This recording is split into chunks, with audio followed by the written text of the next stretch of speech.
Are you still sleepy? Para kang ano dyan na, pwede ka na ililitsyon na. May apple ka pa. Inaantok pa si Kendall. Aga daw kasi gumising. Inaantok pa. Come eat. Eat your noodles, oh. Come on. What do you want to eat? You wanna open that? Ay, kinagat na.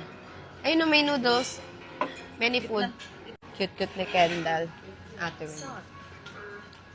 Breakfast.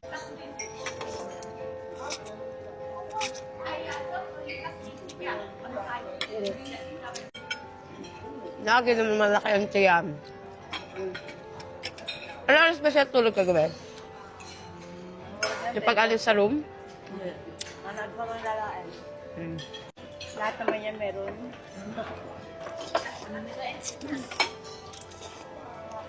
Bebe, Para makapag-film ka mamaya. Ha?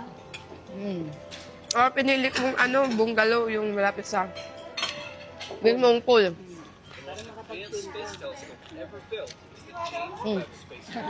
Kasi papunta kaming Halong Bay. Yung binuko yung malaking ano matawag nun? Parang dolphin yacht na boat siya. Malaki siya, laki ng swimming pool, may DJ, may show, may party-party. So, pwede kang kumuha ng bungalow. So, kumuha ako ng bungalow na malapit talaga sa malaking swimming pool para sa mga kids. Hindi pa kami tapos kumain. Andiyan na pala yung tour guide namin. 7 a.m. na daw. Let's go. Para tayo nagbe-breakfast sa yung alam mo sa movie.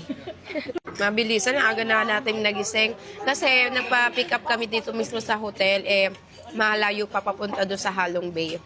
Kasi naman na pumunta pa kami doon. At least meron ng door-to-door. Oh, pwede na maghahanap Let's go!